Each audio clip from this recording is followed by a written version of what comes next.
So our next speaker has so many wonderful ideas on business and life and saving time, but I especially love the fact that she has a book called 13 Months in a Year. And so she's going to help us find out how to put more time into our year. Building spirituality, family, health, and business. This is The Giant Builders with Lois Wyant. Hey, Giant Builders! Happy Tuesday. I hope you're having a great beginning of the week. I want to remind you, we do now have a special page for media. So if any of our speakers have a book, you can find it in our media section.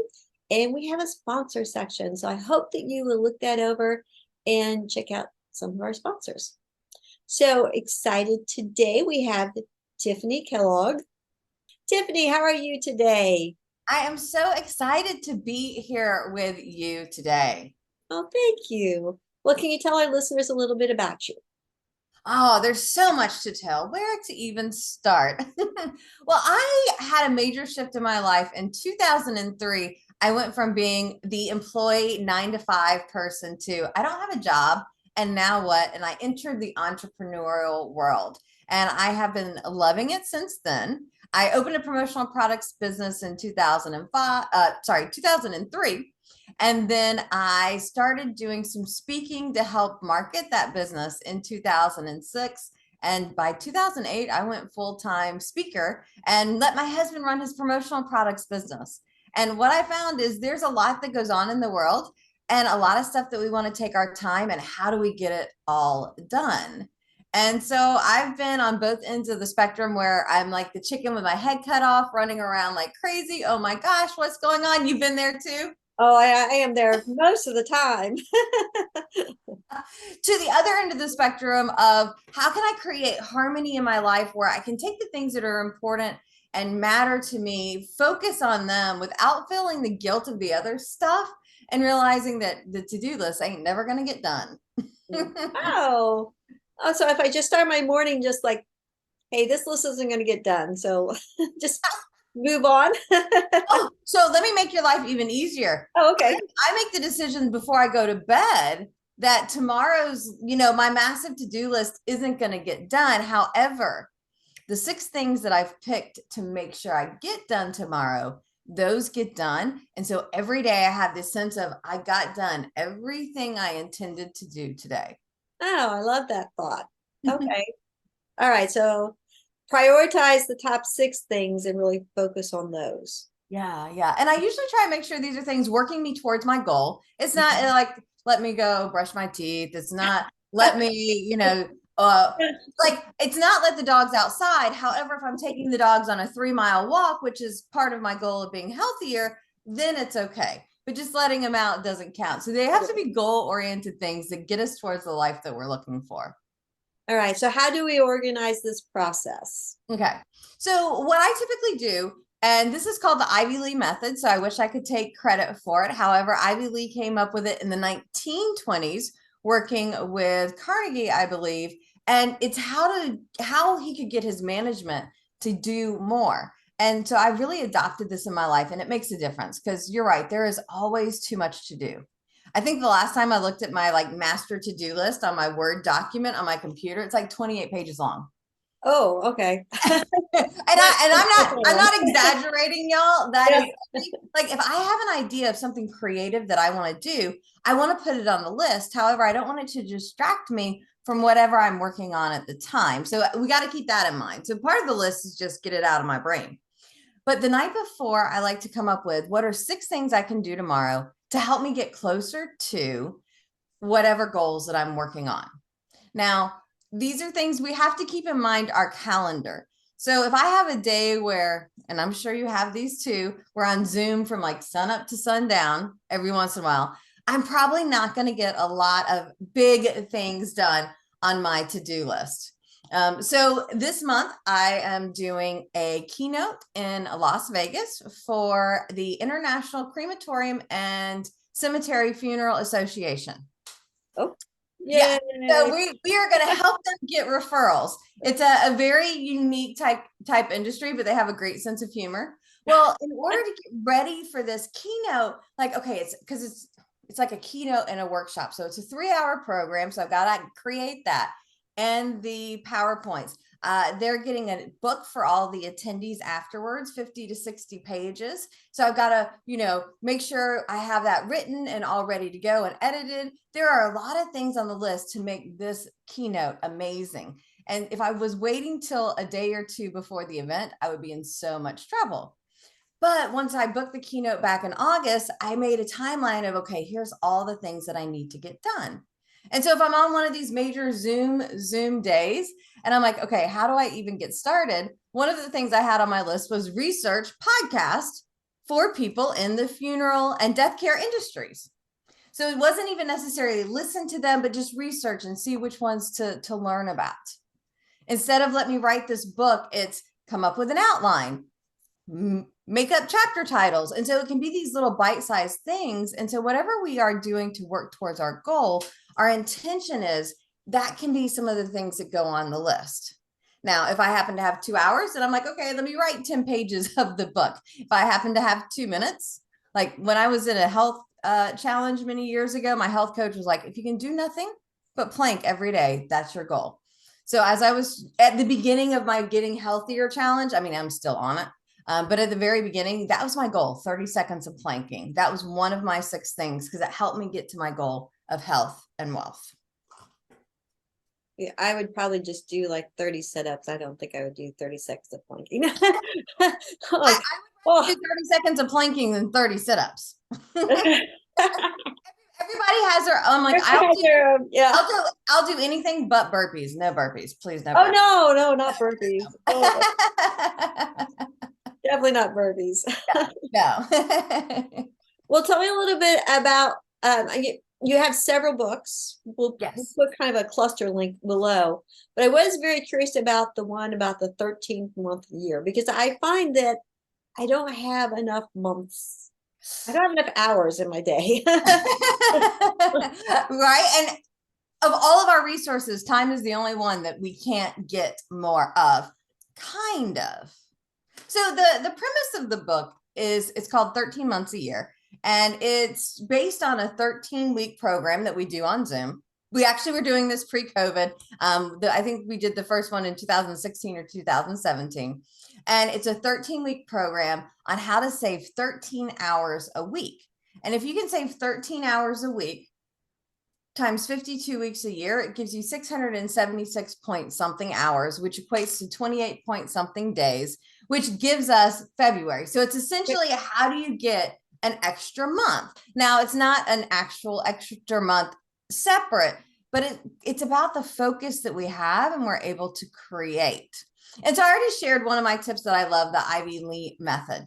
One thing that I find all people have an issue with, and you may have this, we have these lovely electronic smart devices, right?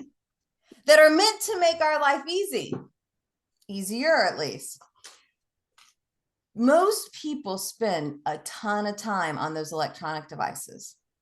And even if they're not using the electronic devices, every time it dings or buzzes or makes a noise at you or the screen flashes and you look at it, you get distracted. And the social scientists have done their studies, and 64 seconds from distraction to getting back focused on what you're doing. And so if your phone's going off every 3 or 4 minutes, bzz, you're distracted.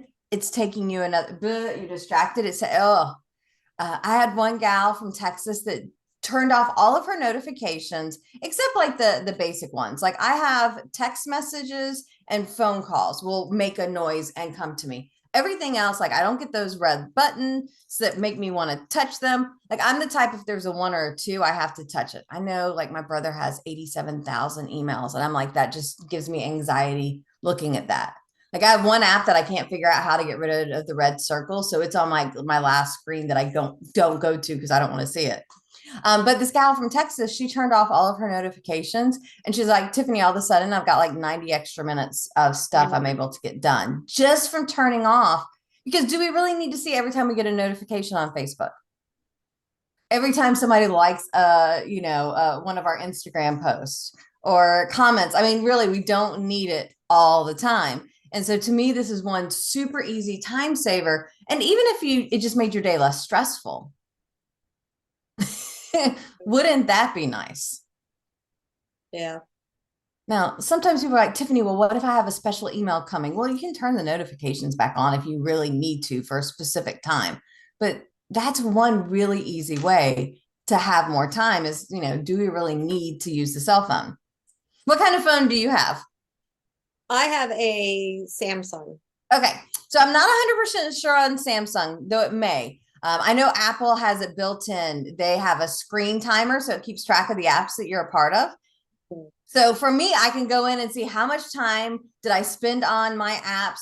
What made me pick up the phone? What did I open first? How many times did I open a program? And I get an update every week of how much screen time I have. And so because I think my husband had a Samsung, so we found an app. Just go to Google and ask.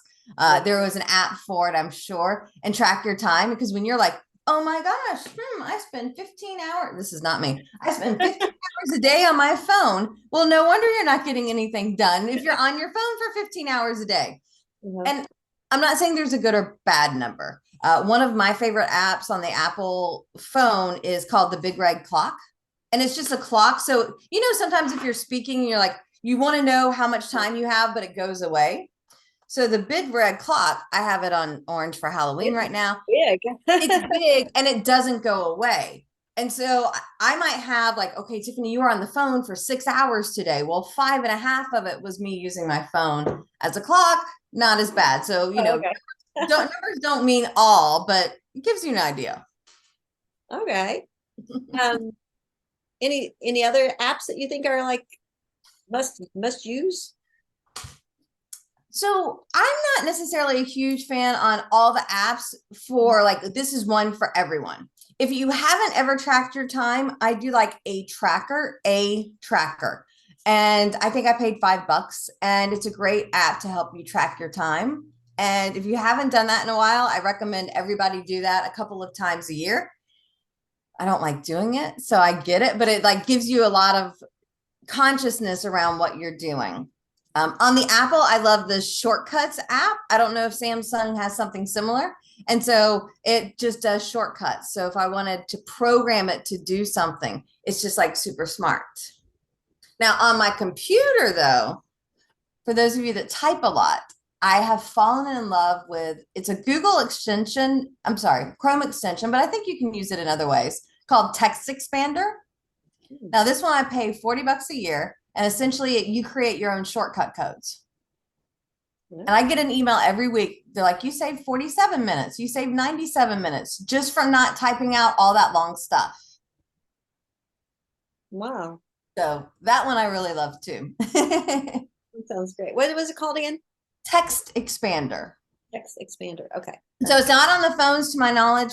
But it's funny. I tried it out. It's a free 30-day trial. Again, it's $40 a year. So it's not like I'm saying, go get this $5,000 thing. Talking $40 a year. I mean, we're talking less than $1 a week. And if it's saving me on a slow week, I'm saving like 25, 35 minutes. Sometimes I'm saving 2 hours a week. And that's just from typing out stuff over and over again. So I've really fallen in love with Text Expander. And I think it's little things like that. It's not big and massive. It's little things like that that can really make a difference for us. Some people drive 15 minutes out of the way to get gas that's 4 cents cheaper. By the time you drove there and back, that's the gas you paid plus the time it took you. I'm like, yeah, it may be 5 cents cheaper a gallon down the street. I don't drive much anymore. COVID has made it much more. I'm just hanging out on Zoom. I'm like, I'd much rather spend the extra 50 cents than take the 30 minutes to go do it. Yeah, I know a couple of people like that. It drives me crazy. Tell us a little bit about your Facebook group.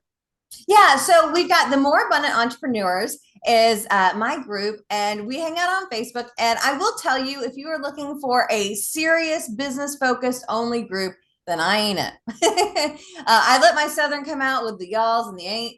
I am just as likely to post a business tip as I am a sock cartoon Or, I mean, usually there's at least something that ties it in that makes it part of it. But our goal is we just want to create more abundant entrepreneurs. I entered the entrepreneurial space with visions of, nights off, weekends off, vacations. And what I found was I was working 7 days a week, all day, every day. People become entrepreneurs like, I'm going to be my own boss. No, you need to now have 75,000 bosses and everybody else, you're going to work more. And so my goal is to help entrepreneurs have that abundance, whether it be more time, more referrals.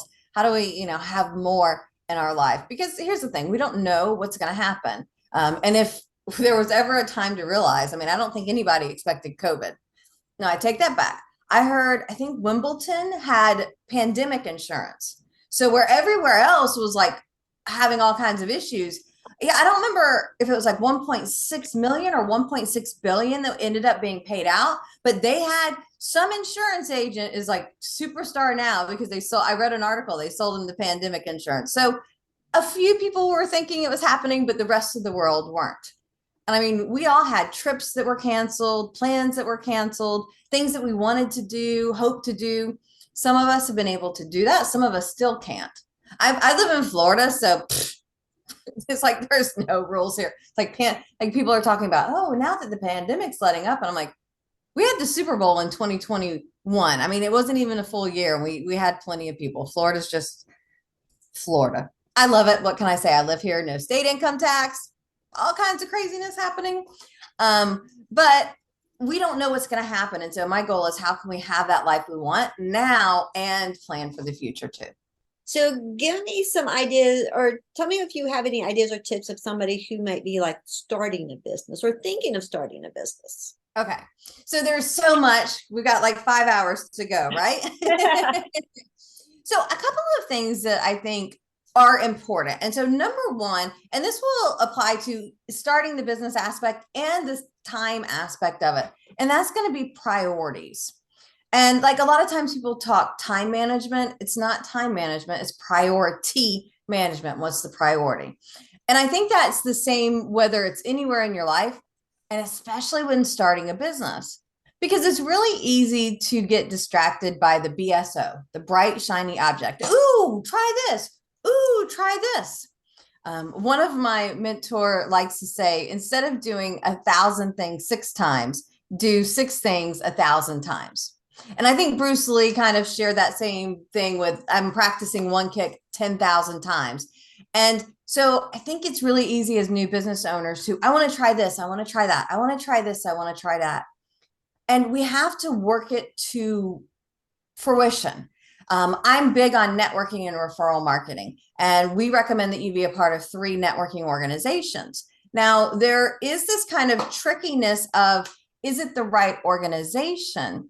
Because we have to be in the group long enough to build that know, like, and trust with the people so that there's the referrals happening and there's the synergy going on.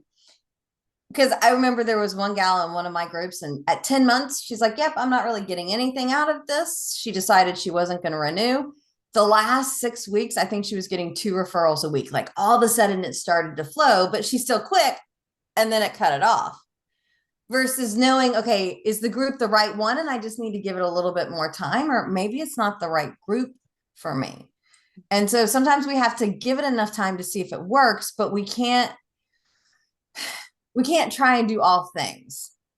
And I think sometimes those entrepreneurs that are bootstrapping it are better focused because we don't have 100,000 or 1 million for an advertising campaign. So we have to be really focused. And my favorite way to grow a business is by referral. That's what has worked for me. That's one of the things I like to speak on. I was not into referrals 20 years ago, but I learned what worked for me in my business. So that's my favorite way. So I'm always looking, if I want to grow my business, how do I get referrals? Who are going to be the right people that could refer me all day, every day? So if I'm starting a business, I want to think about who are going to be those like-minded professions that their clients are my clients and vice versa. And how do I become like their best source so that hopefully they'll return the favor? Oh, that's all good. Yeah, it's really good to think of both ways as far as, because it's a relationship. Yes. And relationships last only as long as they're beneficial to both parties. And why people think business relationships are different than personal relationships, I have no idea, but they do. It's like you wouldn't meet somebody at, your BFF's picnic and then expect them to be your, spouse the next day. But we meet somebody at a networking event and like, why aren't they giving me referrals yet? It's been 12 minutes. It takes time. We have to develop that relationship. Time here. I know, right? and I mean, I'm pretty hard when it comes to my time. I am very protective of my time because I think we have to find that harmony. And I use that word in the beginning, and I'm circle back to it here towards the end because I think balance, especially for entrepreneurs, is just asking for trouble. So I love yoga. I love doing it. I'm working on being better on my balance. And so like my at-home exercise is like, I'm trying to balance for 1 minute at a time on each foot, like doing different exercises and poses. It's work. You don't think about 1 minute when we're watching TV, very easy. 1 minute when we're trying to balance is hard. And so people that are trying to create this balance in their life, I mean, that's not a relaxed pose. That's not an at ease pose. That's your body doing a ton of engaged work, even if it doesn't feel like it. And so I'm much more about how do we have harmony? Because in music, if you think about it, there can be discord and there can be things that don't seem to go together. But I mean, jazz has done a great job of putting together what doesn't seem typical. Or I was listening to Queen's Bohemian Rhapsody earlier. That's got like all kinds of funkiness in it, but it works. And so I think our goal, whether you're an entrepreneur or not, I think our goal is how do we begin to find the harmony in our life that works? Oh, I find that very inspiring because sometimes there's so many things of chaos in the day. And just the fact that we can collect all that chaos and make it harmony is very inspiring. Yes. Yeah. We just have to figure out how to put it in. We'll make it work. Yeah. Okay. All right. New strategies for tomorrow. Yeah. How do I live in harmony today? Yeah. Well, you have given us so many golden nuggets. Any closing thoughts? So I think, and we've touched on this a little bit, when it comes to what do we want in our life, I think it's important for us to have clarity in our mind on what is our priority, what's our number one, what's our focus.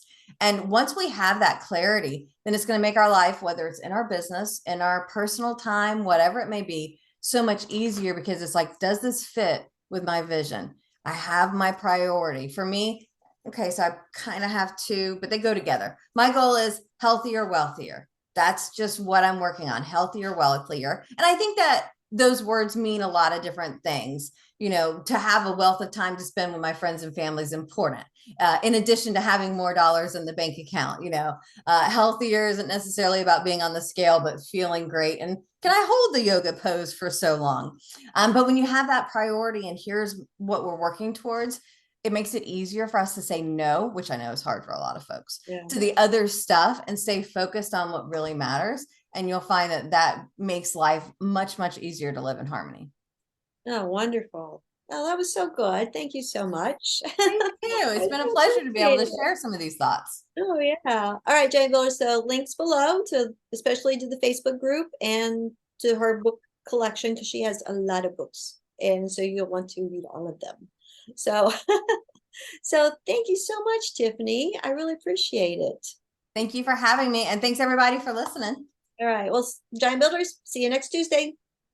Hey, P.S. Giant Builders. I was just closing with Tiffany and I thought, oh, we should do this. We're going to give one of Tiffany's books away. So leave a note or leave a comment in our social media and we'll have a drawing for one of Tiffany's books. All right. See you next week. Thank you for listening. This has been The Giant Builders with Lois Wyant.